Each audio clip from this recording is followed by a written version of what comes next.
are here, let's take a look at the Daily Nation, and this is the top story, front page story: holy betrayal, prayers, then murder in the bush. Pastor Mackenzie promised his followers heaven, ordering them to fast till death. I see they've indicated that the death toll is 201. Yesterday, President William Ruto did tell us that the death toll is 210. That was last night during his the joint media interview. Death toll in the Shakahola massacre. Authorities are continuing to exhume more bodies in mass graves in several parts of Pastor Mackenzie's vast farm in Kilifi County. We have been running a promo for a special report that has been filed by one Brian Obuya that will be running between today and Thursday. 2019 is the year Pastor Mackenzie moved to Shakahola, the wilderness. He told his members of Shakahola, the wilderness, he told members of his Good News International Church they would go to meet Jesus. And President William Ruto did deliver an apology yesterday for the failures in as far as the security agencies are concerned. And here we go. Also on the front page of this, I see the caption here: cult of death. When Pastor Paul Mackenzie walked into Shakahola in 2019, his dream was to establish his own, quote, Bethlehem away from, quote, Babel, as he would often refer to the outside world. 3 years later, in August of 2022, things started going terribly wrong. The nation took a deep dive and can now reveal how the embattled pastor manipulated and brainwashed members of his Good News International Church, leading to the horror of Shakahola, and how the police missed an opportunity to nip murderous cult in the bud. It's a special report that runs through pages 4, 5, 6, 7, and 8. As it states on the front page, it is indeed a deep dive. Let's see what else is on the front page. I see at the very top: puzzle of state agency operating for years without a board. Attorney General on the spot over Victim Protection Board. 1 man, 1 shilling, 1 vote headache for Ruto and Gachagua as Mount Kenya leaders close ranks. And costly fuel, why pump prices will remain high despite the completion of the Kipevu Oil Terminal 2. Kenyans will continue to pay high fuel prices due to shortages caused by lack of adequate petroleum storage facilities. And release calls cash. Principals now ask state. Principals of secondary schools have asked the government to send capitation funds to schools, saying the continued delay threatens to ground the running of the institutions. The chair of the Kenya Secondary Schools Head Association told Nation that schools have not received the free day secondary education capitation funds for second term. Okay, let's take a look at what else is there, and we take a look at the Business Daily now. And this is what the front page looks like. Grand 2.1 trillion shilling plan to expand SGR to Kisumu, Malaba, Isiolo. And this report is by Dominic Omondi. Paper sets January 1st as start date up to June 2027. A named external financier to inject 1.8 trillion shillings in the project. If you're wondering which project, let's take a look at the first few paragraphs. And Kenya has set sights on a 2.1 trillion shilling plan to extend the standard gauge railway to Kisumu, Malaba and Isiolo by the end of June 2027, a government document seen by the Business Daily shows.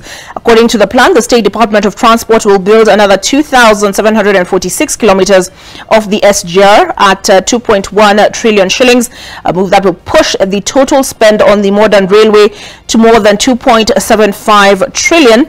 The plan, lifted from the Jubilee government's grant scheme on SGR, is part of the 3.42 trillion shilling Lamu Port South Sudan Ethiopia Transport LAPSET project.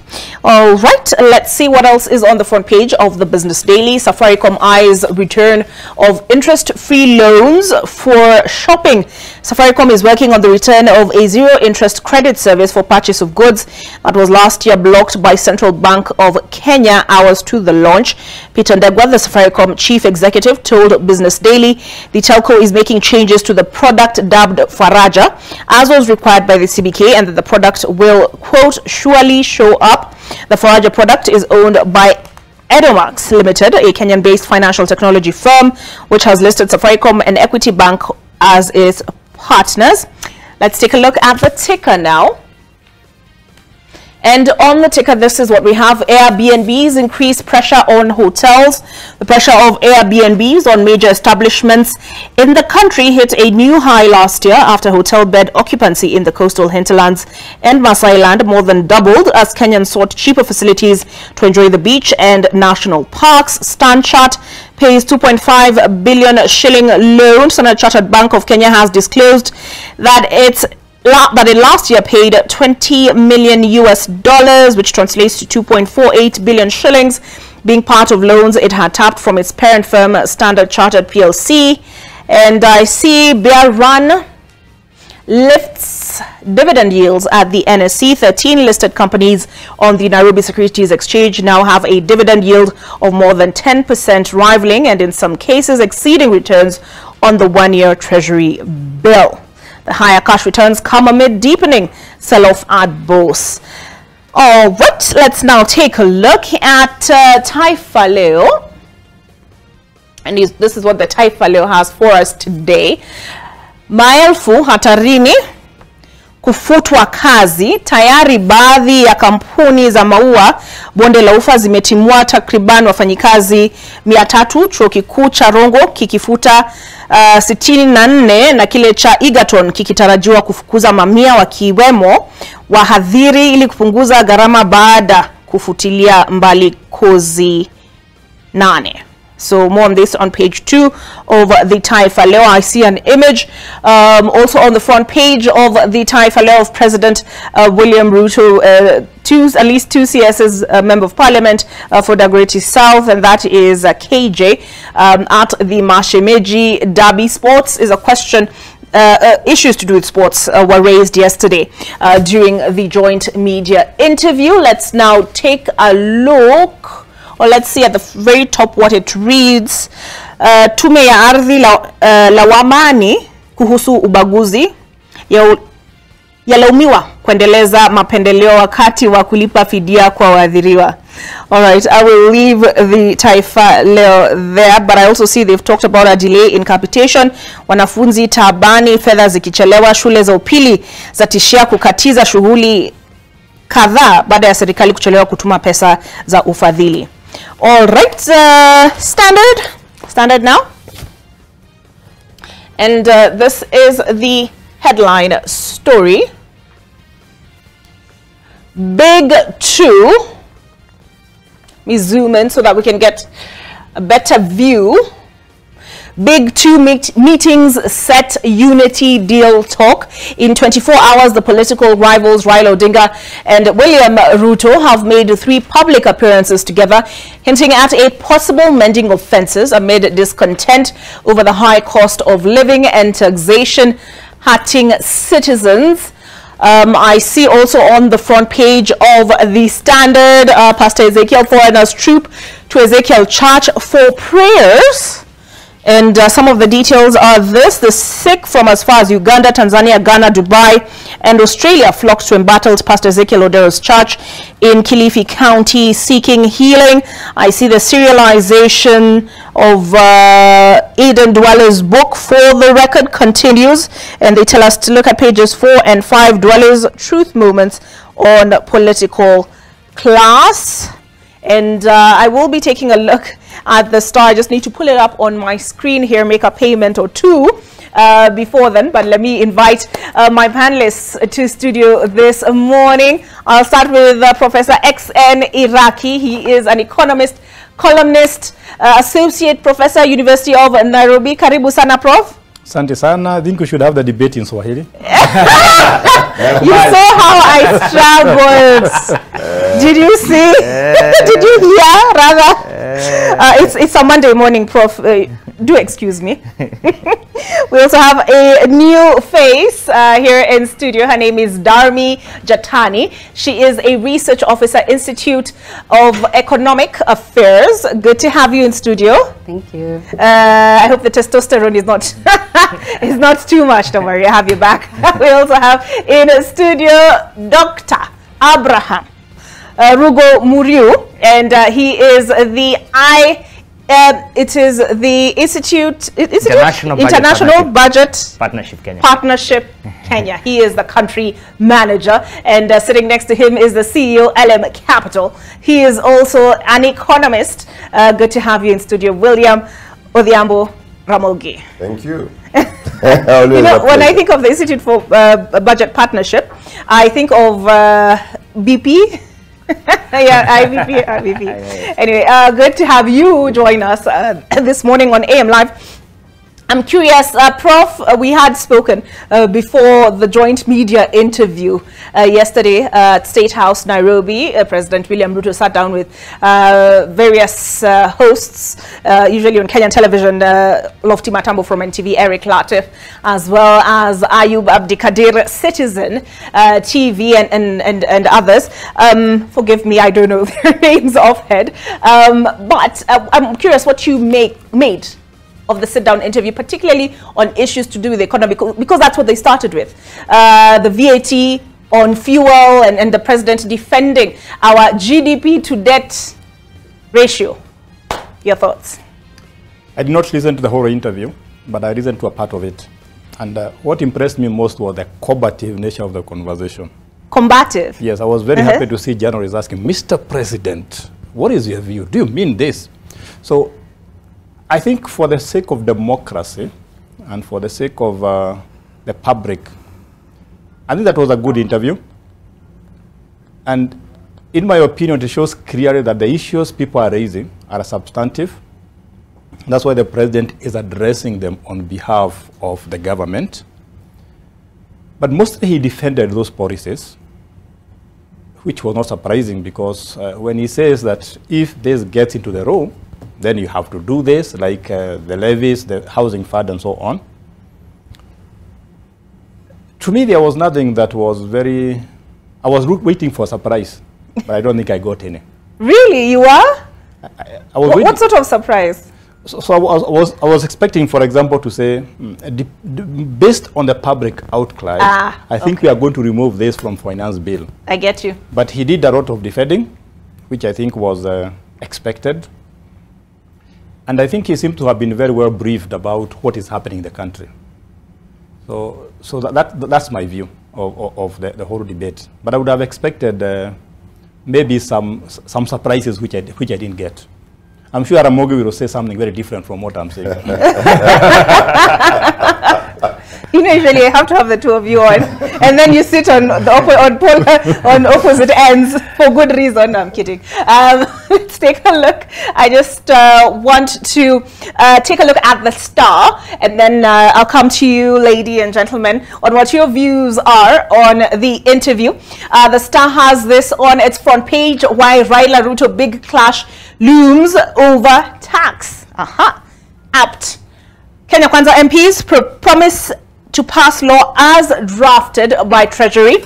Raila's troops say they will resist. An image here of the two gentlemen, a beautiful picture. William Ruto, Raila Odinga shaking hands, and this should be the Mashemeji Derby. They were both, were they both? Yes, they were both at the Kipkeino Classic as well prior to this.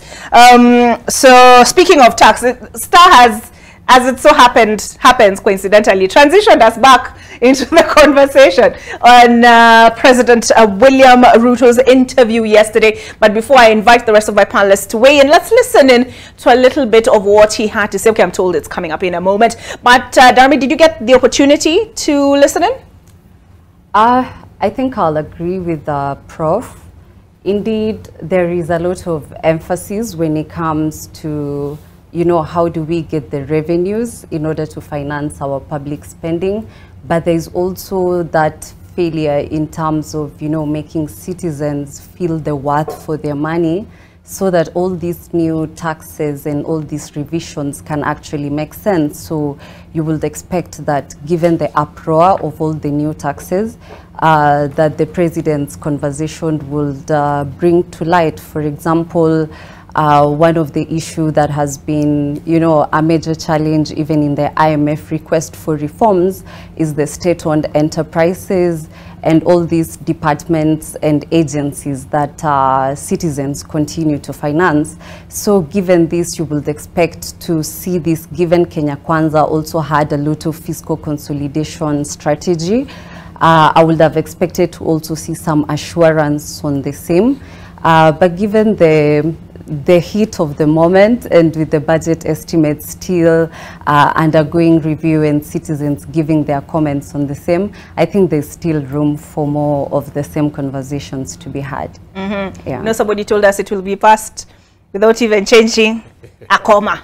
But let me invite Dr. here to weigh in, because this is him on WADR, with all due respect, just last week.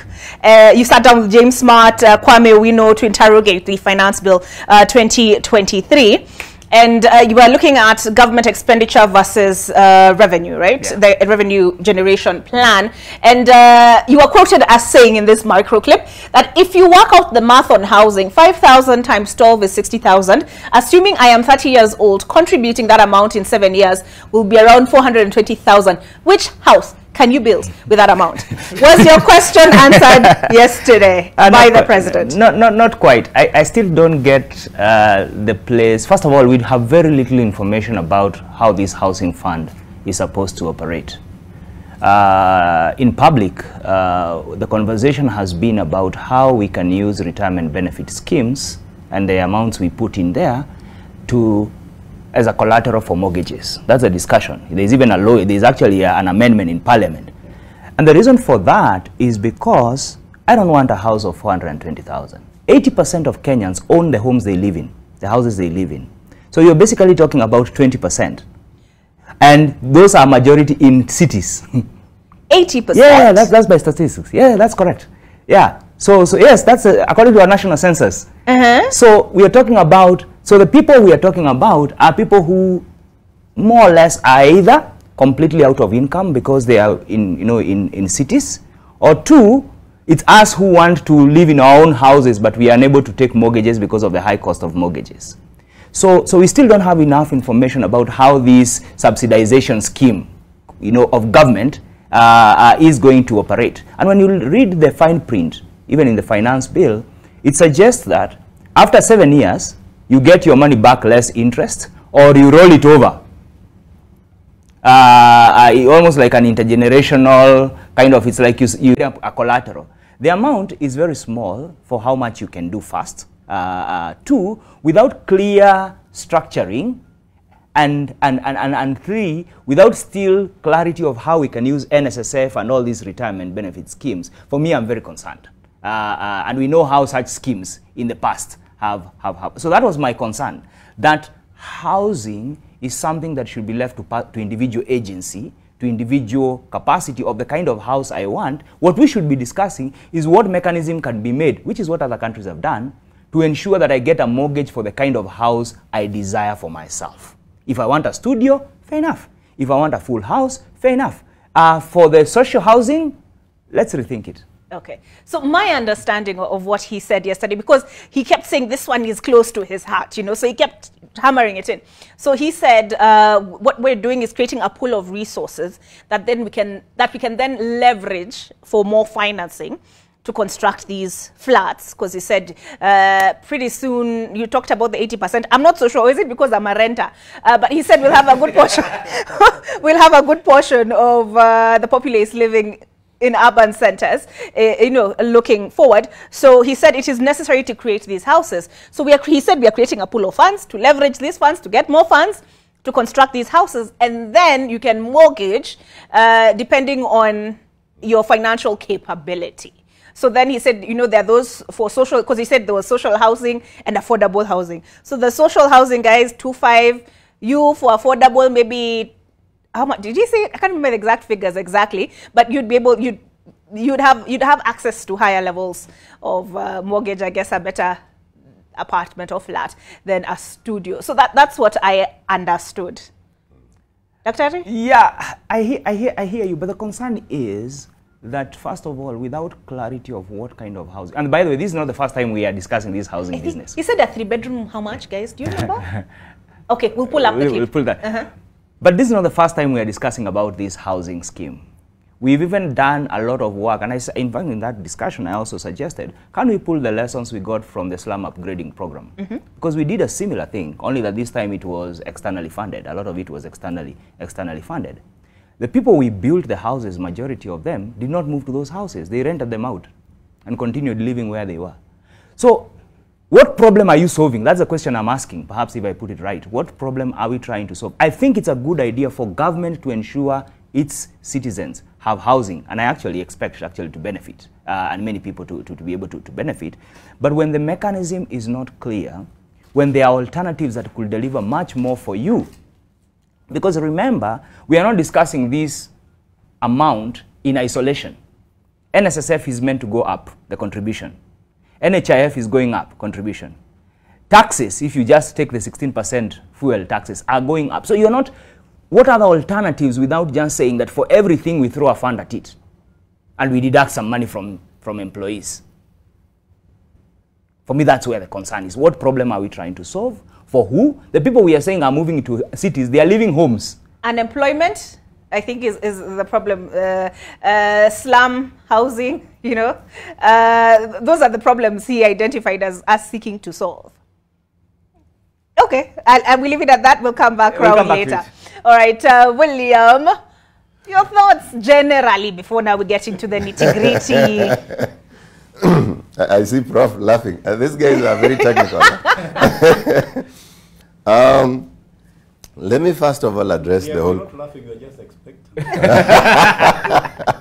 Let me start from appreciating the fact that we are maturing as a democracy.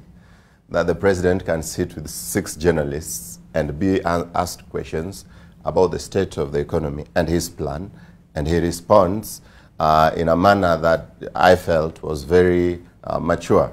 I didn't feel an air of grandstanding, I'm superior. I felt someone who was really out to explain himself.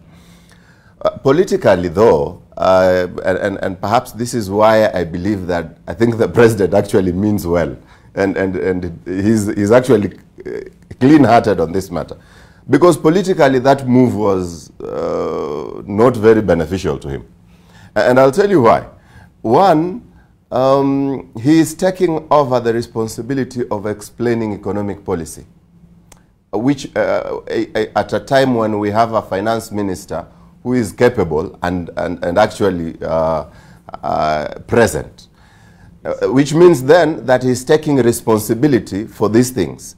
Politically, that is careless, because if tomorrow this thing goes down, and for lack of a better phrase, the shit hits the fan, because economic policy, sometimes you get it, sometimes it gets you. I mean, look at the interest rates that are being raised across the globe. I think only 4 or 5 countries have succeeded in bringing down inflation. The rest of them, the inflation is high, the interest rate is high. So you wonder, what are you guys doing? And this thing is supposed to be temporary. And so it is a bit careless, because in the short run, I mean, if things go bad, the whole responsibility lies squarely with him as opposed to the Minister of Finance. So I think that one would have been careless. But I believe that he did this because he really needed to explain to Kenyans, this is what I want to do. And I think that's a good thing. But now coming down to the issue that we are discussing with Abraham, the whole issue of housing. I understand and I appreciate that this is close to his heart. And I also note that he really loves the idea. But if I was his advisor, I would tell him, Kiongozi, achana na hii maneno. Why? Why would you advise him? Because you cannot force people into wealth. And you cannot force people to save. What you are saying is actually very noble and actually correct, that we need savings as a country. And when we get that savings, then we can leverage on it for housing, for even debt, in terms of we need to build up our loans. You can actually tell the World Bank, look, we have saved, say, 150 billion. Give us another 150 billion on top of this one. Even, well, they probably would not give you 150 billion as a grant, but they can actually give you another 20% of that, even as a grant. When you have a savings, you have a voice, you can actually negotiate. And so the president is right, but the way they are doing it, trying to force people, saying, Mupende, Musipende, this thing is going to backfire.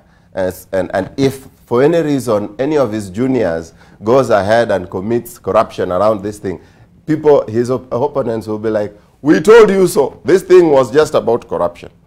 And so I would tell him, you cannot have your cake and eat it. Choose between the VAT 8% increment and the 3% savings. The VAT will give you 50 billion extra with which actually to do something. This 3% you'll pull and push and perhaps will not get somewhere. Run, get the VAT, run with it. Achana na imanen. Okay, I want us to listen to some of what he said, especially on the question of Kenyans are not overtaxed. I'm curious whether you agree or you disagree. But you know, Prof said he liked the discussion. He used the word combative. I will use the word robust. And you like the idea that he sat down with 6 journalists and 2 questions. Yeah. So this is just on a light note. Somebody shared with us this on a group I'm on WhatsApp, and they said, tonight from 7 p.m. President Ruto is interviewing journalists from our local TV stations. I'm glad Prof, with his background in communication, was happy with the interview. It wasn't like that at all. And on another light note, I think the only question for me, you were like, you know, at least he answered the questions. The question for me that he didn't really quite answer was this one on shareholders, Kenyans, the Kenyan government and shareholders. So that for me was left unanswered. But let's listen into what else the president had to say, particularly on the issue of Kenyans feeling that they are overtaxed.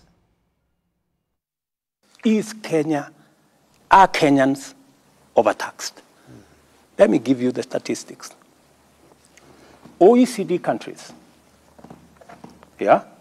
OECD countries, the tax as a percentage of GDP, the average is 34% of GDP, 34%. You have from Turkey, which is 22% of GDP, to France, which is 45% of GDP, okay? Let's leave the OECD. Let us come to our continent. Our peers. South Africa, Tunisia, Morocco. They are between 23 and 28% of GDP. Tax as a percentage of GDP. Where is Kenya? Kenya is at 14%. Kenya is at 14%. Meaning, we are paying half in terms of tax what our peers in our continent are paying. And you see, society is reflected by the quality of public goods, roads, hospitals, schools, water. That is what a society is measured. If you will find that if you don't have working schools, if you don't have no running water, if you don't have good roads, you cannot. What kind of society are you? So the big question, and I want to tell my countrymen and women, please, we are not overtaxing ourselves. In fact, if we were to match our peers, my intention is to take this slowly, the way Mwai Kibaki did. When Mwai Kibaki came into office, we were collecting about 220 billion. By the time he was leaving in 10 years, we were collecting almost 1 trillion. He had moved it 4 times, right? Yep. Now we are at 14. If you look at the budget this year, I want to move it from 14 to 16% of GDP. By God's grace, maybe next year, 18, maybe like that. All right, we'll get into the conversation on overtaxation on the other side of this break. And I'm sorry, during the break, we will serve you with coffee or tea, you know, cocoa, your preference. Because I just realized I'm here sipping on coffee and my guests want a meza tu mate. We come back with more on AM Live on the other side. Cheers.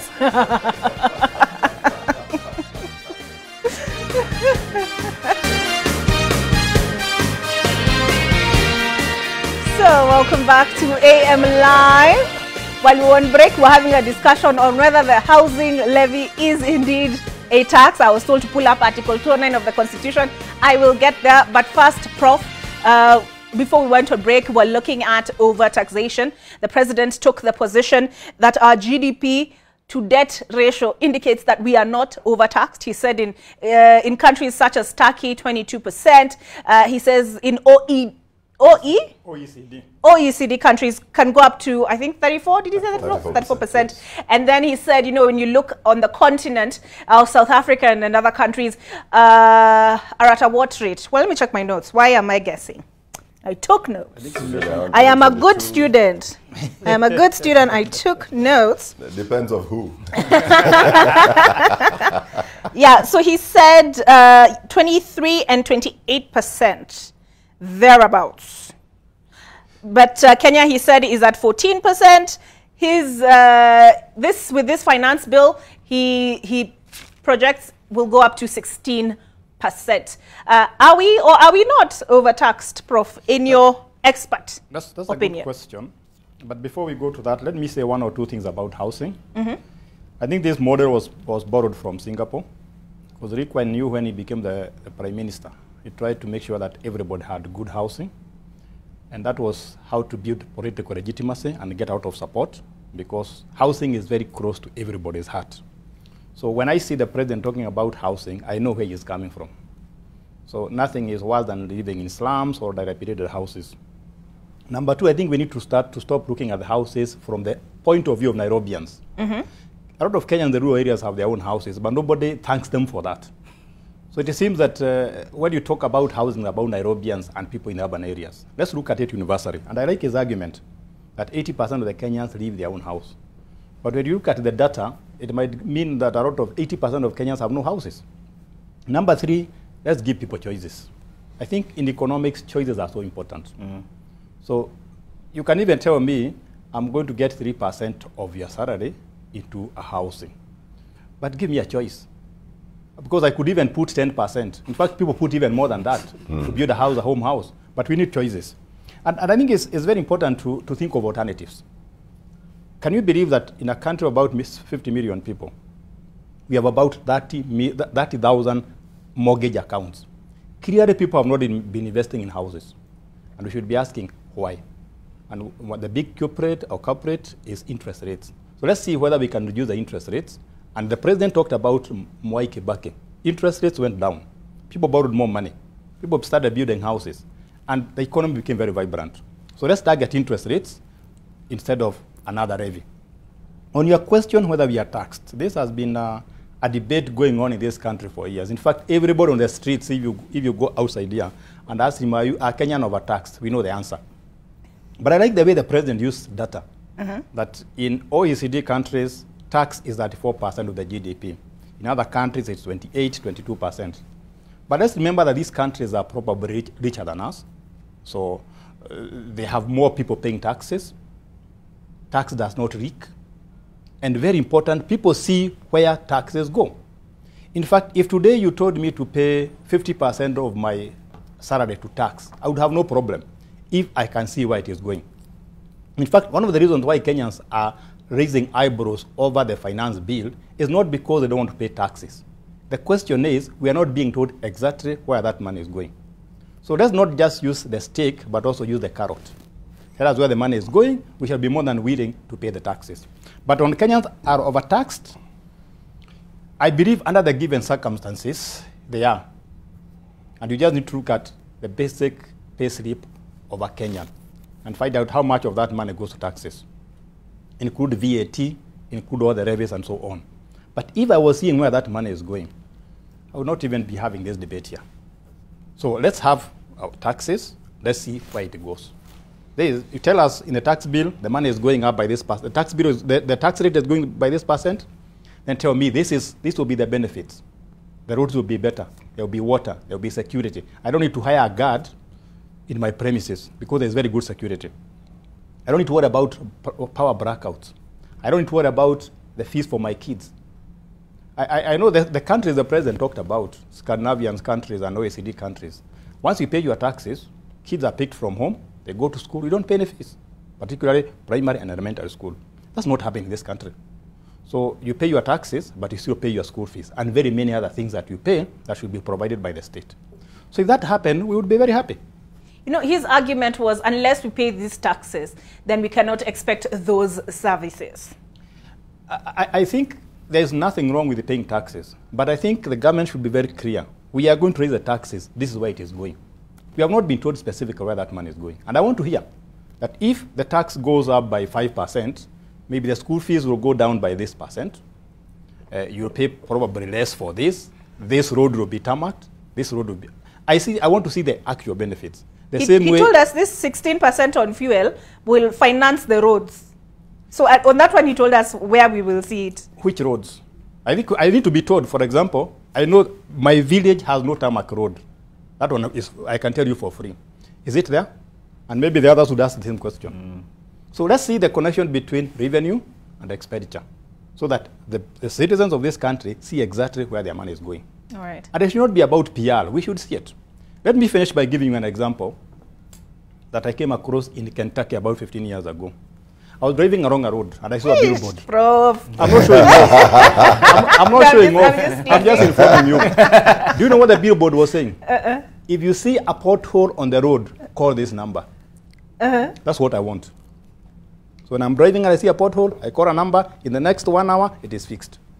If there's a blackout and I call a number, it is fixed immediately. I am not talking about idealism, but those things are possible. Right. And we shall pay taxes comfortably. Okay. We shall even start donating money to the government. I'm not sure I would do that. I would go that far as to donate. But Darmi, are we, in your view, you know, she's a researcher, so unlike me who was struggling to read my own handwriting, she has these numbers on the tips of, on her fingertips. Are we overtaxed in your view or not? Before I answer you, I think just to answer Prof, no one is telling us where the extra money is going because it's not going into expenditure. It's definitely going into reservicing all these public debts that we have. And I think one thing that people also need to be aware of is that these debt services are a mandatory expenditure. So that means anytime we're sitting down to plan our annual budgets, there's no negotiation about our liabilities and our pensions. You know, this has to be paid.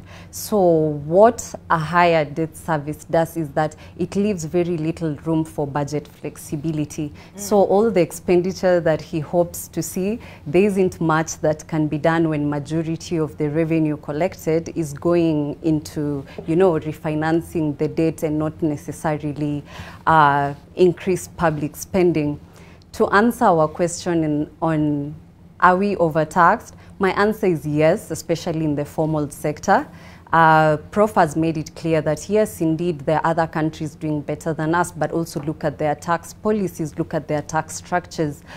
Kenya has a very, you know, large informal sector and a smaller formal sector. And most of these taxes, it is way easier to find me at the Institute of Economic Affairs, you know, than to find a hawker. So definitely it makes logical sense to the government in terms of even the economic cost of collecting revenue, you know, to keep charging the people in the formal sector who it's so easy to do the, you know, tax annually and monthly or whatever basis that they give. So yes, indeed, we are overtaxed, but why are we here? To bring us to all this panic about increases in taxes is because we are in a tough spot where our revenue is not meeting our expenditure. but the focus tends to be so much on this revenue without the expenditure. And I'll take us back again to the April of 2021 when IMF first came into the picture and Kenyans went crazy and even requesting for, you know, personal disbursement of funds instead of giving it to the government. And I think that just sums up the mistrust we have in our government. But just to show, there are three key things I think that was agreed to under that IMF arrangement so that we don't find ourselves where we are right now. And it's not even far down the line. It's been just 2 years ago. And when you look at that, there were various reforms that needed to be undertaken so that Kenya is able to, you know, lift itself out of the place where we were, especially during COVID. But when you look at that, and this specifically to me, I look at the structural reforms, and this required a lot of control in terms of our recurrent spending and also in terms of especially our state-owned enterprises. You know, when any state-owned enterprises, for example, Kenya Airways, takes a debt, you know, goes into debt, this becomes publicly guaranteed debt, and this again adds on to our stock of the public debt. So IMF already saw this, and it was like, we need to see a structure on how you're going to go about all these state-owned enterprises. And the National Treasury actually produced a publication and told us the financial risks that they're at. But even looking at the budget policy statement for 2023, there's only mention of Kenya Airways, that will no longer be supported from the taxpayers' money by the end of this year, which is December 2023. So how about all the others? So I would expect that this taxing is also accompanied. Definitely we are in a tough spot where money has to be made somehow.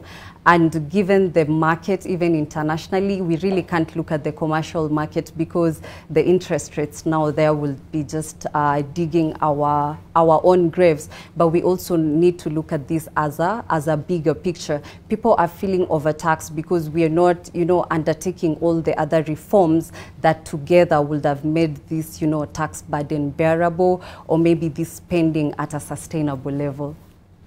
Okay, on the question of, because I remember those who interviewed him were really insistent. It was Lofty Matambo who was like, you know, you speak, when you speak, you seem to be for pro-hustler, but your actions betray you. And he raised the issue of the 50 CAS, and the president said, my deputy is sleeping in his office. Have you seen Musalia Mudavadi has lost weight? I need these 50 guys. Anyway, but you've reminded us of the topic of conversation this morning, which is Kenya's deteriorating credit worthiness.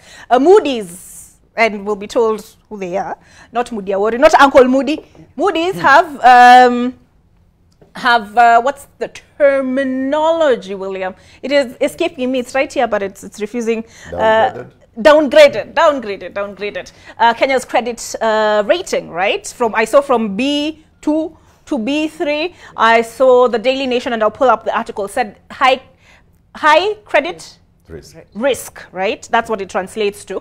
But before then, before we get into Mamboya credit and IMF, because you raised the question of IMF, he was asked, you know, how much of this finance bill is informed by IMF pulling the strings or exerting the pressure?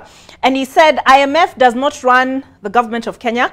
I do. They are our partners. They give us advice, but ultimately we make the decisions. And it reminded me of another famous last words of former President Uhuru Kenyatta when he sat down with Mark Masai. I believe it was in 2015. And he said, I will borrow. I will continue to borrow. Not for consumption, he told him. Not for consumption, but to develop. But before we get into Mambo ya Deni, Daktari, your thoughts? Are we overtaxed or not? Yeah, I mean, you see, if I earn 100 shillings and Dami here earns 1,000 shillings, and both of us are supposed to give 20 shillings to certain costs, I've given 20% of my salary, but Dami has given less than 1%, if you think about it.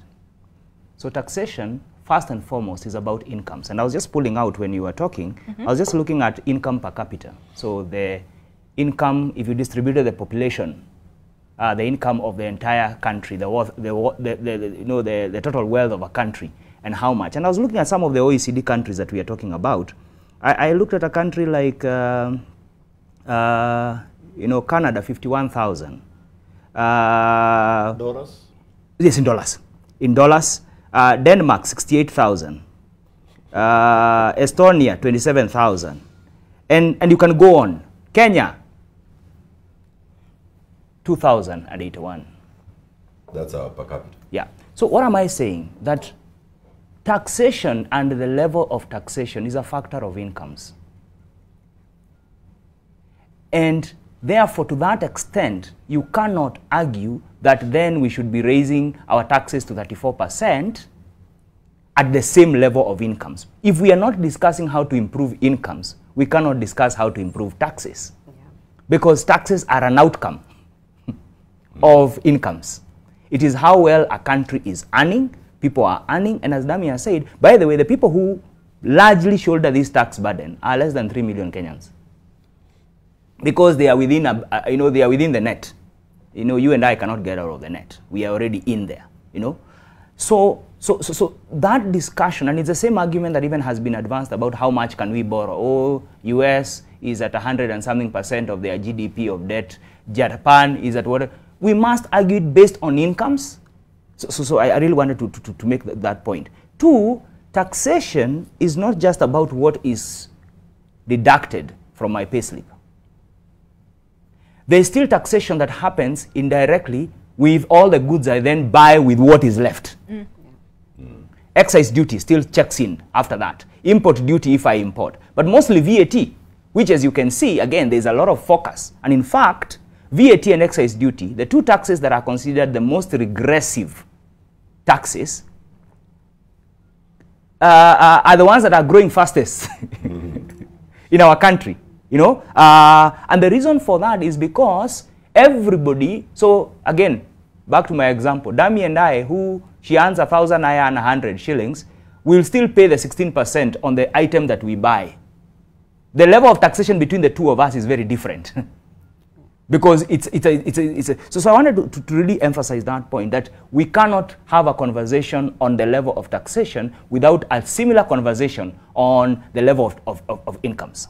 But two, if again, and Prof has made this very, very, very clear, if again I still have to provide for myself the goods and services that the government should provide from the tax I have given, then there is a problem.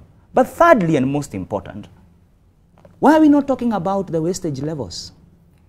The president's advisor has come out clearly confirming that government is very wasteful. Yes. Well, he wasn't telling us anything new. The president, the former president, had said, in fact, the level of wastefulness is at about 2 billion per day. We did that math in the last session that I was here, and it came to about 730 billion per year. If you worked it, if you argue, because he didn't tell us whether it's Monday to Friday. So we had Saturday and Sunday. So 365 gives you 730 billion. 730 billion is the same amount with some few additions of our deficit. It is the same amount we borrow per year. So what is more effective? Is it raising taxes or is it spending more efficiently? And we can come to the conversation about how much you're likely to raise by taxing all these different groups. We are yet to get that model. We don't have the model ourselves. We hope government will show us how much you get by increasing the 5% on these high net worth Kenyans who form about 2,000, 3,000 people. And how much you get, the 50 billion that he talked about from increasing VAT. And remember, when you increase tax, consumption goes down. Yeah. The charges on data and airtime showed us. You know, KRA within 1 year lost 7 billion. So because taxes guide consumption. So anyway, the point I was trying to make is that we cannot have a conversation on taxation that is only one-sided. So if we are pulling our socks up, government also should, well, it's not pulling socks, it's more tightening the belt. If we are supposed to tighten our belt, assuming all of us have one, why is government not tightening their own? Exactly. Yeah, so I think for me, that's the whole argument as to why I feel we are overtaxed, because we still have to provide. Almost everybody here is in a group where you're contributing to a medical bill, you know, where you're sending a child to school. Where you are, so that's also still some form of social tax. Or where you are getting somebody a wife. That one too, and barring. Yes. Barring. Yeah. You know, Barring is many. Barring is before pizza. So that's my sense, that we have to have this conversation part and parcel. It cannot just be one-sided. And I like the president coming out clearly and saying, guys, perhaps what he did not say yesterday is that we are in a bad financial situation. And that's why there is a very big push right now to collect as much as you can to make sure that you are. And as Dami said, by the way, the budget policy statement of last year, when Ukuru Yatani was still in office, said every extra shilling that will be collected in taxation will be used to pay for taxes. That was written. That's the reality. That was last year. This year, the language is not there, but I can confirm to you, if we are paying 70 shillings out of every 100 shillings we are collecting to taxes, and we know this is the year, this and next year are the years where we have a very huge payouts, yes, then it can almost tell you that every extra shilling we will collect in taxes will go to debt repayment. All right, kidogo tunaguzia our topic, but I want us to look quickly at VAT, and then we come back substantively with this Moody's rating and what it means. You, William, we're coming to you. Okay. What? On VAT. I haven't had the opportunity to talk about... Yes, no, you will. One quick second. I just wanted to, because you talked about the former Treasury CS, Ukuru Yatani? Yes. Saying we're in a bad situation. Is it him you are quoting, or who are you quoting? Sorry? Is it Ukuru Yatani you're saying who said we're in a bad situation? So, I mean, very few people... The president said something similar yesterday. The president actually said a similar. Yeah. In fact, he was said, the first finance minister I am to say, aware. we are broke. And then later. So the president yesterday said, I am aware that we are not in a good place. Precisely. All right, on the question of overtaxation, to be fair, William, I have now interpreted your non-verbal communication. The president... I was wondering, why am I being like the bastard of the group? No. But you're serving the best for them. Speaking of netting more taxpayers and broadening the base and all that, the president said that's the reason now MSMEs are being brought into the loop to pay their fair share of turnover tax. And I assume bringing more people from the informal economy into formalized systems, as the IMF recommended, because Julian Zaboko sat down with the IMF managing director. For reference, check out ntvkenya.co.ke. So, are we overtaxed? Let me at least give some sort of theoretical background. I hoped Professor Would, and he left the job to me, which I will do very diligently. This whole question of tax to GDP ratio, it is actually not tax to GDP ratio. It's actually tax revenue to GDP ratio, which means what we are actually calculating is what the country collected from the taxes it levies. Now, it is not a very good indication of how much you're taxed. And I'll explain that. Several reasons point to that. One is the whole question of efficiency, that our tax system is not efficient. So yes, the tax rates might be high on the people who are actually paying, but inefficient, which means therefore that you will collect less. The second thing is the whole question of corruption, and he alluded to it by using a polite word of wastage, rent seeking. It's a very polite word. Leakage. Yes, leakage, but it is actually corruption, which means I come with some goods in Mombasa, I make some very strategic phone calls, and my goods come into the country without paying levies. It does not mean that the tax rates are low or the duty is low. It only means that some people who are well connected are not paying taxes at the right. The third reason is the Laffer curve effect, whereby you probably are charging people too much. I explained Laffer curve. Laffer curve. I explained it last time. I was hoping you've caught on. We didn't get it. L-A-F-F-E-R. Yes. Thank you. I was wondering what the spelling is. Okay, Laffer curve. Okay. So Laffer curve effect says at 0%, every Kenyan would want to pay tax. Oh, yes. Because after all, it's 0%. At 100% of tax, No Kenyans, 0 Kenyans would want to pay tax because nobody wants to give 100% of their income. And so that means there has to be a point of equilibrium, if I can use that word, or a point of balance which will give you the most cooperation or the most compliance that most Kenyans would want to pay tax. Using Kenyans as an example. So it is possible that if you charge too high, very few Kenyans are giving you tax, and because of that, then you are collecting lower. So it does not mean that you are charging less. It only means that you are charging too high, and very few Kenyans are paying you the actual tax. This is also not including appropriations in aid. Now, appropriations in aid, this fine gentleman who studies budget for a living will tell you. I'm still alive.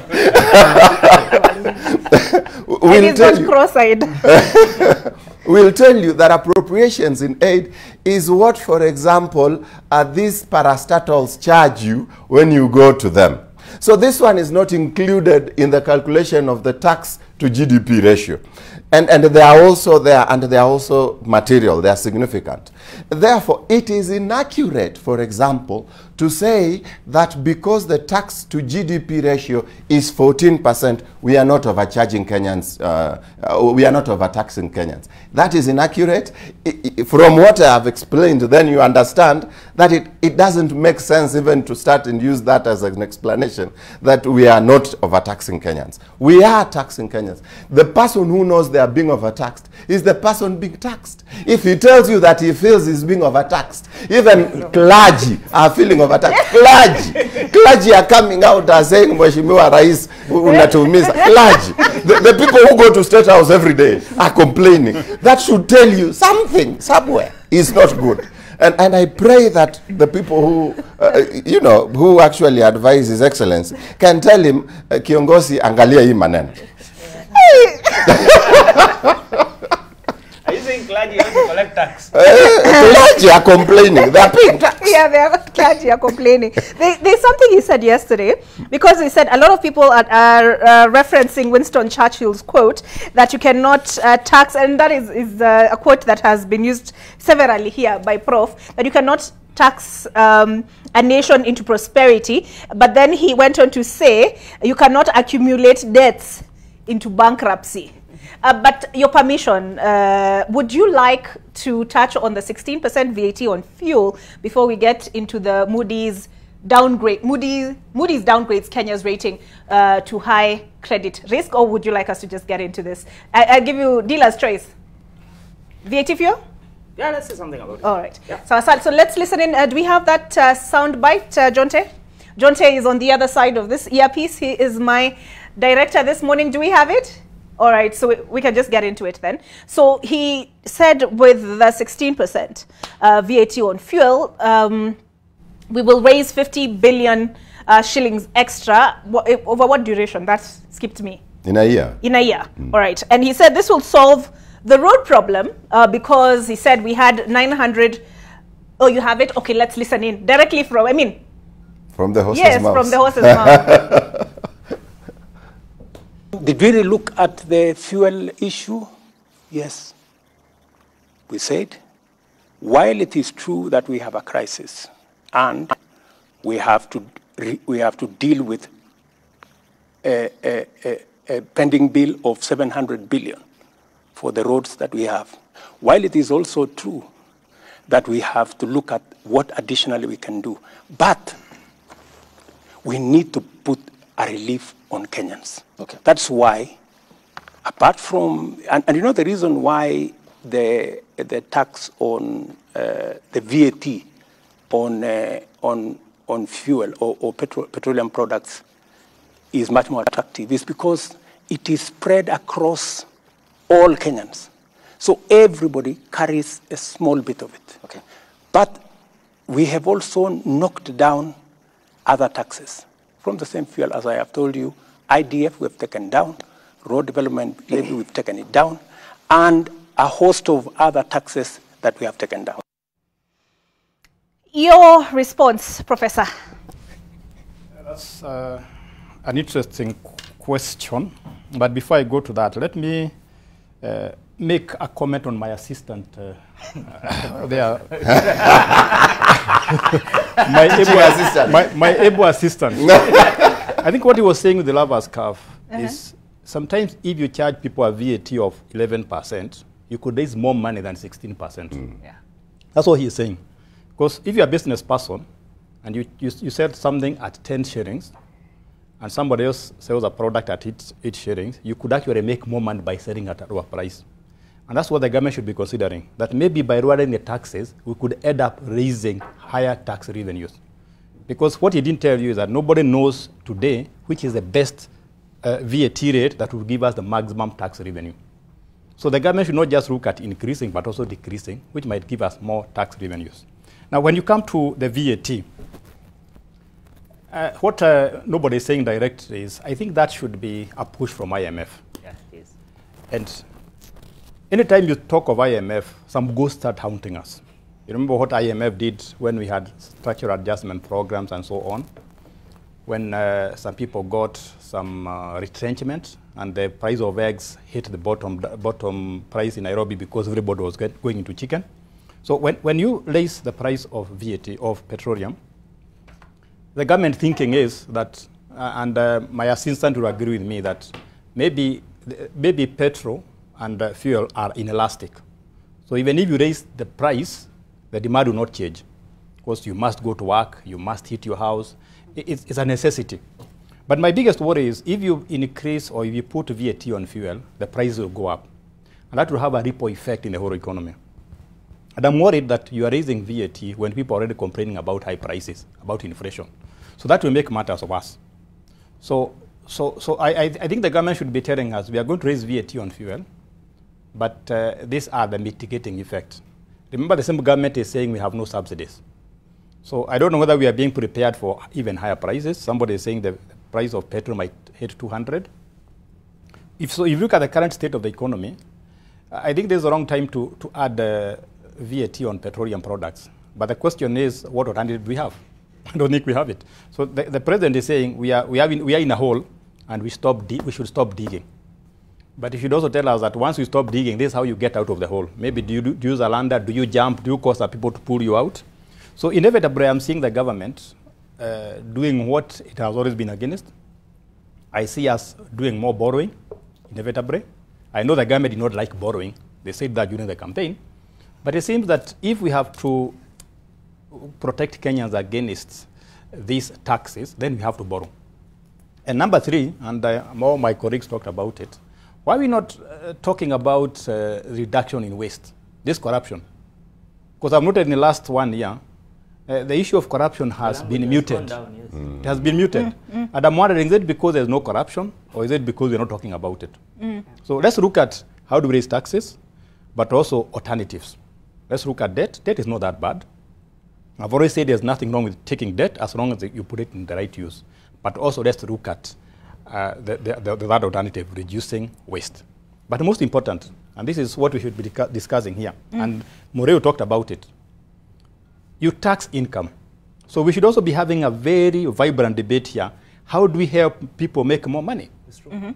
Because if you are making more money, taxes go up. And I've given a very simple example. I have 10 million profit, and the government takes 30%, which is 3 million. So if I make 15 million, and the government takes 30%, the government will have 5 million. So the government is very happy, I'm very happy. So let's not just look at taxation, but also where that money is coming from. In fact, I've been suggesting that KRA should have a consulting wing that helps more businesses, big businesses, teach them how to make more money so that they also get more money. It's not that complicated. Right. I know Ramogi will disagree with me again. Anajitafutia consultancy.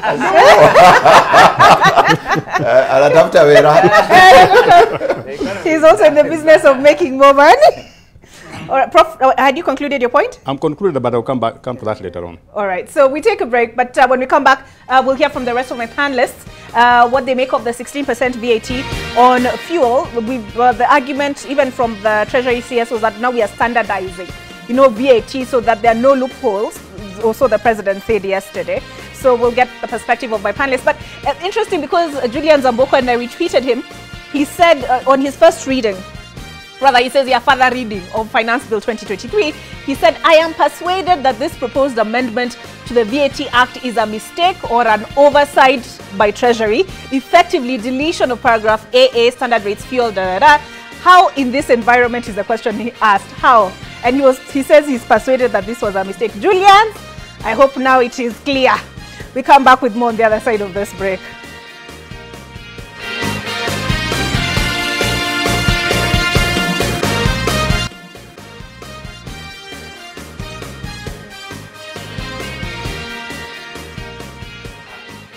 All right, welcome back. We're back. Doctor, don't worry. There's nothing you are saying that was scandalous. Dami, 16% VAT on fuel, your thoughts?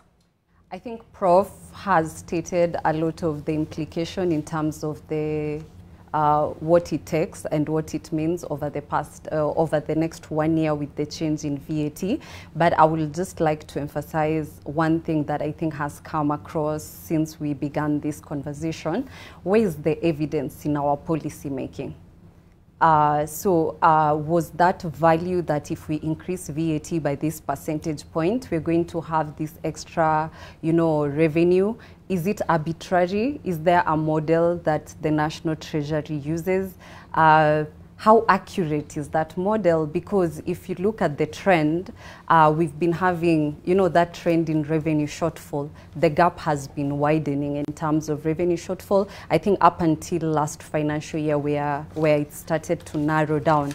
So if we have an evidence-based model or a model that is informed by policy, then you will not expect that much deviation, given that if it's any model, I'm sure the professor here can agree that any model that is, developed in an efficient way should be able to even tell us, even in times of COVID maybe, and that was how we were able to predict how long will it take for Kenya to recover from COVID-19. But we do not see the same in terms of our revenue projection.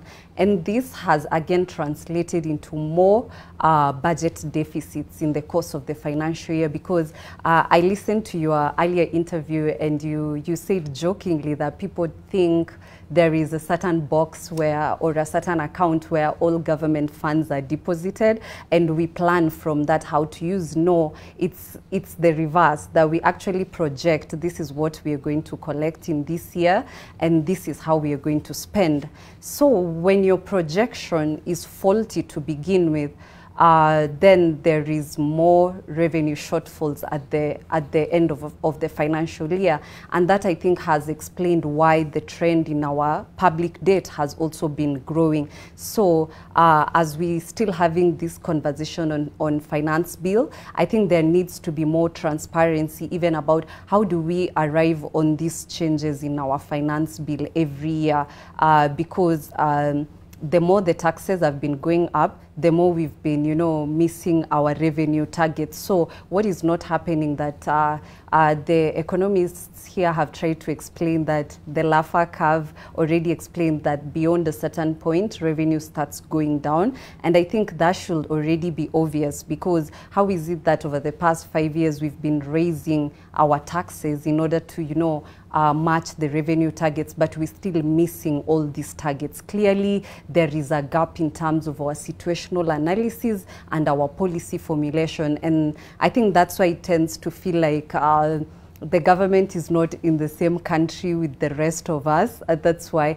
as he stated, if people are feeling overtaxed, indeed they are being overtaxed. So there is need to use that evidence. And if it's a model that they're using to project these revenues, then can they share with us? Can there be more transparency around it, so that even these budget planning processes, we are also, even as civil society organizations, you're better able to do civic education when it comes to tax policies, because then you're able to see the evidence. But this way, increase, and by the end of the year, they will tell us they didn't meet the revenue target. And then what was the point of raising the taxes to begin with and creating all that incoherence around the tax policy? So in my opinion, we need to see the evidence on why we need all these increases, and if these are the revenues that we expect to collect from it, then yeah, we need to see that projection also informed by the same evidence and model. Okay. Yeah. Dr. she's talked about incoherence, but the argument that has been made by the Treasury CS, as I mentioned earlier, and the President is that this will actually create coherence, the 16% VAT. Yeah, you see, coherence is just purely from a point of administration. What we are talking about is the effect it has on the day-to-day lives of Kenyans. Why VAT on fuel? First of all, as Prof said, it's the one tax that no one can escape. Because then it is levied at almost at source, you know. So already, you know, we know how much metric tons have come into the country, and therefore the government knows how much tax, you know, and the distributors have to pay that tax and then reclaim it, you know, as they sell the fuel. My concern is that any tax on fuel affects all other aspects of living. Production of goods and services, distribution of goods and services, transport, and therefore what that does is that cost immediately is transferred to Kenyans. So what does that do? It increases the cost of living. For me, that's the concern. Thank you. Okay. William, he told us that this will be offset by the removal of the 3.5% road development levy. He talked about IDF. I don't know what that is or what that stands for or what the percentage is. You'll advise. Does that really ease things? Because he said, you know, there were trade-offs. We reduced VAT on LPG, and we removed this road development levy and IDF, so it should balance out. No, I don't think it does. I strongly don't think it does. Because one, you know, VAT has, it has a rollover effect into the economy in a way that the other levies perhaps will not. That is number one. Number two, the amount that they have increased in VAT is 8%, which is a lot higher than what he's talking about. I understand where the government is coming from, that they need income, I mean, they need revenue to be able to take care of the high debt portfolio that we have, and be able to pay their recurrent expenditure, because apparently the law says we cannot borrow to pay for salaries or for recurrent expenditure.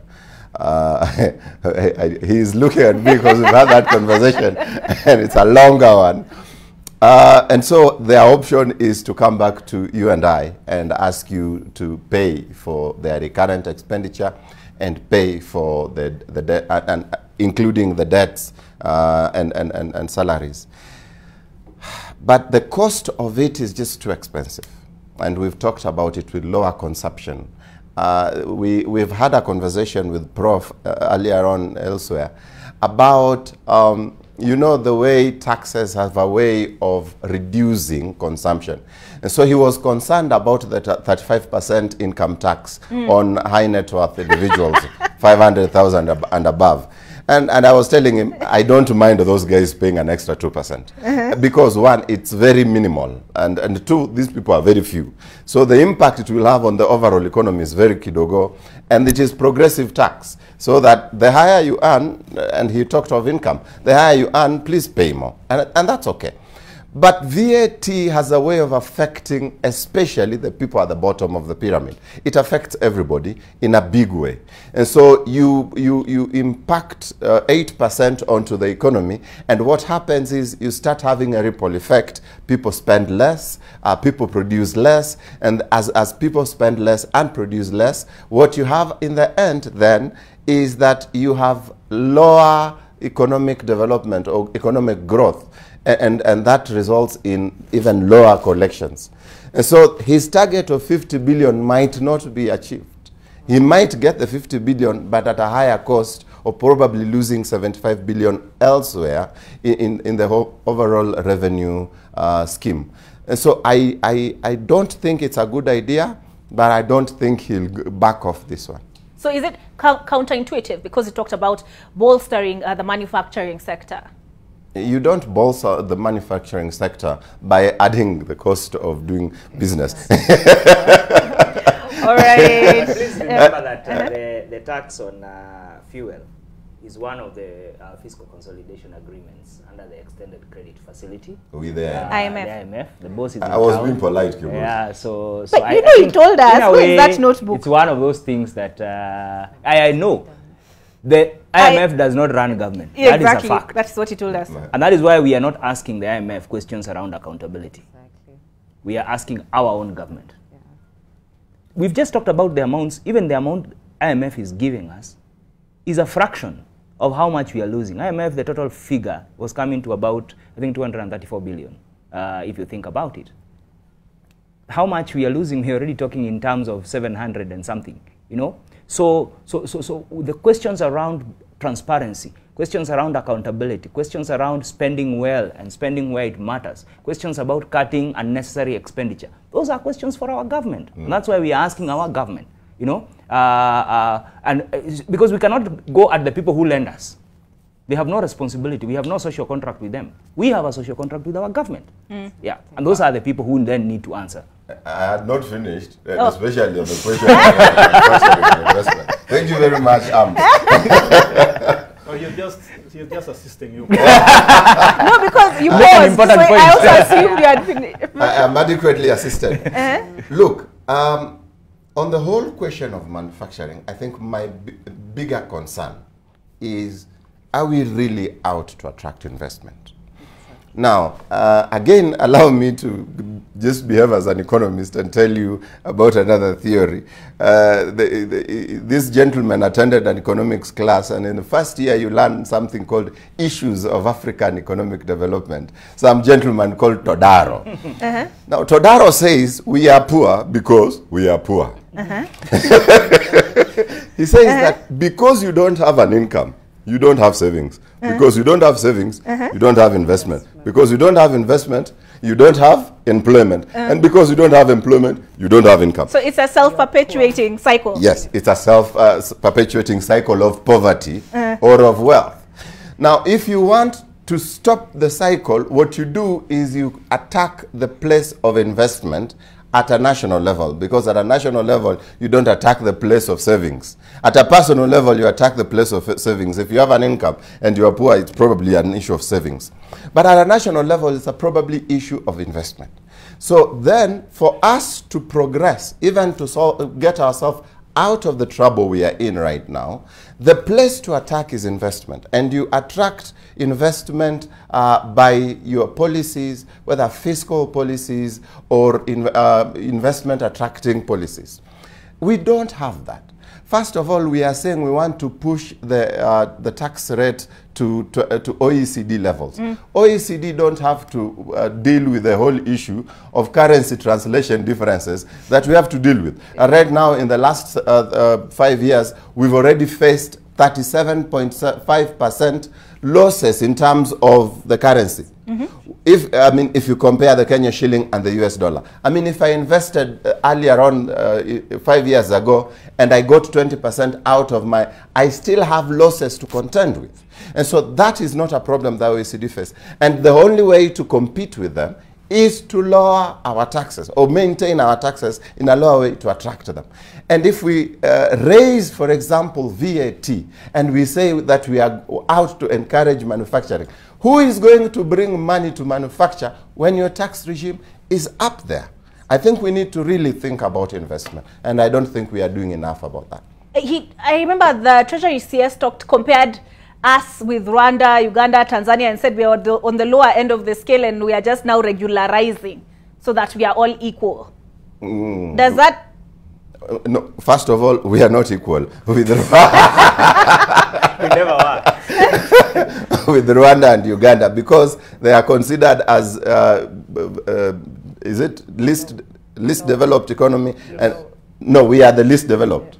and then they are developing. So they have access to some grants we don't. Lower middle income. We are lower middle income, and they are least developed. So they have access to some opportunities we don't. That right of opportunities that we don't. And so comparing ourselves to them is like comparing oranges and lemons. They are two different things, even though they may look alike. The problem I think that the government is having is that we are comparing ourselves without necessarily coming out with authentic Kenyan developed fiscal policies that appreciate where we are today. No, I don't think that we are undertaxed, as they are saying, and I had explained that. Okay. All right, Prof, permission to get into Moody's before the clock runs out. So Moody's, as we mentioned earlier, has downgraded Kenya to the lowest classification of high credit risk, just one level above very high credit risk. And the reason for this is driven by an increase, quoting them, in government liquidity risks. Domestic funding conditions have deteriorated considerably over the past 2 months, with very low net domestic issuance contributing to financing shortfalls. And then I read somewhere, I don't know where it is here, but let's see. The government has in the recent past been grappling with significant subscription of bond issuances, with a 15-year bond auction having been cancelled mid-April owing to low appetite from investors. But I read something about they're also reviewing our standing, also based on the international markets and our ability to access credit there. The downgrade by Moody's comes a little under a month after National Treasury invited expressions of interest from global banks keen on arranging the country's planned issuance of a Eurobond in the financial year between 2023 and June 2024. 2024 will be the first Eurobond was issued in when, 2014? Prof? It's maturing in 2024. Maturing in 2024. All right. So what does this mean, this 241 Moody's reassessment of Kenya's credit standing? That's an interesting, I saw that, and as a citizen I got a bit concerned, because if lends me some money and you pay tomorrow and I was charging you 10%, and then next time you ask me, can I get the same money at 9%? I will probably give it to you because you have shown me that you can pay the money. And maybe next time, because maybe I've even given you more money and then you pay on time, I can say, you are a very good customer, so let me even give you at 8% or 7%. So when we are downgraded by Moody's and others, the so-called credit rating, it tells us that our capability to pay debt on time is questionable. So if you have a higher rating, it means that people believe you can pay your debt on time, they have no problem with you. So the effect of that is that the interest goes up. If people are not sure whether you'll be able to pay your debt, they charge you more interest. And that's why, for example, if you go to the bank, you get a better rate than when you see a Shyrock, because a Shyrock probably believes that you are not going to pay on time, so they compensate by higher rates. And the same applies to the online platforms, because a lot of people will change their phone numbers, throw the SIM card away, and never pay. So they compensate by high interest rate. So remember, we are already complaining in this country that we are not able to raise enough money. So if the rate goes up, if the interest rate goes up, then we even get deeper into the hole. And some of these problems, by the way, we are to blame, because when the government is not able to pay salaries on time, I think we should not be publicizing that money, that information, because when investors and other people see it, and they start saying that the government of Kenya cannot pay the employees in time, they see the red flag. Yeah. So we have also seen something which you have mentioned, that you put a board in the market, people don't want to pay. And what they're telling you is, we are not sure whether you are going to pay us back. Yeah. So the alternative, again, to make people borrow money from you is to raise the interest rates, which now makes matters worse. So I think in addition to putting our financial house in order, even our public relations should also be put in order. There's some information we will not be sharing with the world. I know other countries have a lot of problems, but they don't keep on publicizing that. That's true. As President Moi once said many years ago, kama mama yako hana meno, you keep on telling people that mama yangu hana meno. You don't. So let's also manage our public relations. but the coffers were empty, Prof. No, Darmi. Yeah, I'm just having fun. I'm just having fun. If you're a parent, Prof, I didn't mean to provoke you. No, I understand, but if you're a parent and you have no money in the pocket, you don't go telling kids, hakuna pesa. You know today hamutakura. You don't do that. You use your public relations. You take a walk. You tell them, I have some deal I'm waiting to be actualized and so on. Kuna kitu mahali. Yeah, kuna kitu mahali. Okay. You can see my assistant. There's even an assistant. All right. So that was not very good economic news, and we hope that the government will do something to make sure that downgrading is not going up, it's going up. All right. It's not going down, but up. Okay. So the article I was referencing was actually by Julian. Julian, you featured heavily in this discussion by Julian Zaboko. This one is by Reuters, and I found what I was looking for. Moody's also said it had placed the latest ratings on review for downgrade as external financing options for Kenya also remain constrained. Without access to international bond markets to refinance upcoming external amortizations, I had to Google that one. Moody's said it expects Kenya to rely primarily on concessional financing from multilateral financial institutions, along with commercial syndicated loans and borrowing from regional development banks to meet its external financing needs. What is this in plain English? She's a researcher. We pass it to her. So, in short, what that means is, you know how in order to finance its spending, a government collects its tax revenue, the appropriations in aid, and then what is left, the balance, is financed now through the borrowing and the grants from development partners, which, as has been mentioned also, as your country goes up the ladder in terms of development, you have less and less access to, these kind of grants meant to support, very low developing countries. So by that, what he means is when you look at the year 2023, 2024, and I think also 2028, there is a lot of spike in terms of our, maturity of a lot of our debts. Even as mentioned, even the Eurobond is coming in 2024. And when you look also a lot of our domestic debt, around 20%, I think maturity is less than a year, with another, again, I think roughly around 10%, 2 years. So this means that the next 2 years ahead is definitely a challenging one. And as I mentioned, what we owe to others is a mandatory expenditure, and we have to pay that. And that's why he's giving the alternatives as these concessional borrowings, and also now moving further to our regional development partners in order to meet in order to be able to refinance all this debt that is maturing. So in similar terms, he's just saying that looking at our revenue collection and now seeing that our high interest rates and also all the economic shocks given COVID-19, you find that the commercial loans are also quite expensive now. So he's just, in short, telling us that Nikubaya, like in the next 2 years, it's definitely tough times ahead in terms of refinancing our debt, especially given that a lot of them are maturing at the same time, and the country is already undergoing a lot of fiscal, the fiscal space is limited in terms of refinancing even its own, financing its own expenditure. So an additional debt that's coming up in terms of maturity and default also comes with its own risk and consequences. And as Prof mentioned, this sends, it's like a signal, it's a market signal to investors in the market that things are not so good right now. So again, it places the government in a conundrum where you need to be transparent about your information, but again, you do not want to invest, scare investors away, but definitely all this higher interest rate discourages investment. So yeah, in summary, that's what Julian is speaking about. Okay, so this is Reuters, but he wrote, it's okay, thank you for explaining that for us.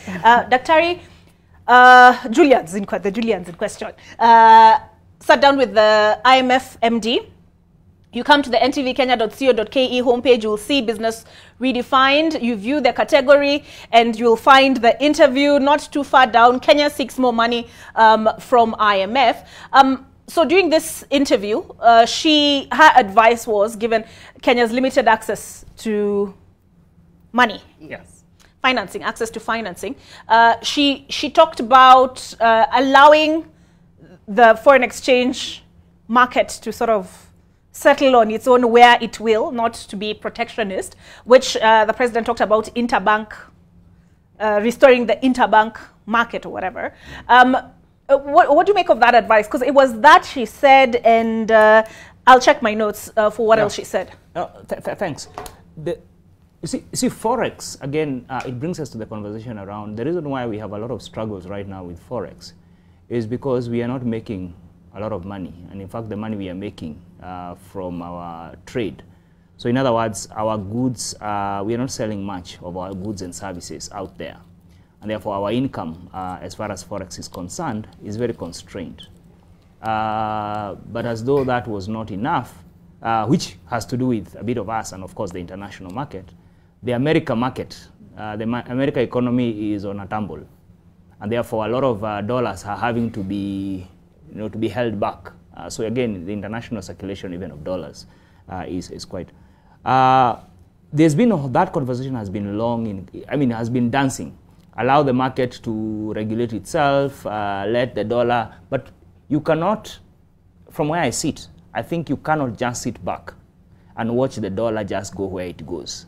Because any increase in the dollar by a shilling increases our debt, increases our, and you've seen what even some of the conversation around oil purchasing, where we are trying to say, let's purchase it in Kenya shilling, not we are trying to say, we are doing as we have been informed, purchasing it in Kenya shillings. So you figuring out Forex, first and foremost, you must make sure there is a mechanism in which you are making more Forex, which has to do with making our goods more competitive, selling out there, negotiating better deals of what we are selling, and trying to reduce how much we are buying out there, especially food. Because as long as we are still purchasing a lot, meaning that we are losing more dollar than we are gaining, then the conversation. Of course, the rest then becomes a central bank issue of how much can you control a liberal market in terms of just regulating, how much dollar is out there, how much do you keep in terms. So a lot of technical aspect there, but for me, I see it purely from an income perspective. That as long as we are not making more Forex, we are not getting more money into the economy, we will continue having that similar challenge because then that fluctuation is largely because we are having to purchase a lot. We are paying, back in terms of Forex. But let's remember that IMF, and with all respect, IMF is a lender, but also a more or less a regulator of that market. Because what they do is that they don't give you a lot of money, but they are giving you a facility, basically sends a confidence message out there. They have also rated us almost on high debt distress. As far as our debt situation is concerned. But what is their interest? Their interest is to make sure that we pay back the money from the people we have lent. Who are the people who put money into them? Okay. So that's their interest. Basically, it's your bank trying to find ways of you making sure you remain afloat so that you pay your loans and you meet your obligations. That's the role of IMF, bottom line. So we cannot blame them for putting us in conditions because we are the ones who went to them seeking a facility. The facility is still going on, and of course we are seeking others for climate change and a few other things. It's us to put our house in order, which has to do with what are we doing to ensure that we are increasing our competitiveness. We talked about Rwanda, and one of the things Love Hate Rwanda that they are doing is that they have really built their export market. You have products that are being, they are producing their own perfumes, they have many things, and even marketing their destinations as very high-end destinations. Almost every other international conference now is going to Kigali. We have better connection in Nairobi than Kigali, by all means. So it's things that we can do to make sure that this income from outside comes here. Okay. Thanks. I am so sorry. Are you hearing that music, William? Wataninyoa. But I promise, William, you will come. Aki, don't hold it against me. You will come back. The IMF MD did talk about commodities like you're talking about and keeping inflation down. President William Ruto did say Kenya will not default, not under his watch. And he said IMF had even wanted them in this upcoming budget to borrow more. But he said our fiscal deficit has come down from 1.1 trillion in this financial year to by 500 billion to 630 in the 2023-2024 financial year. That's it. I am so sorry, William. That's it for AM Live. My name is Olive Burrows, and with me this morning we have had on the panel William Odhiambo Ramogi, economist, CEO, LM Capital; Dharmi Jatani, Research Officer, Institute of Economic Affairs; Dr. Abraham Rugo Muriu, who is a country manager, International Budget Partnership, Kenya; and Professor Exen Iraki, economist. We continue this conversation. I will make a date with them again to continue this conversation. Good morning.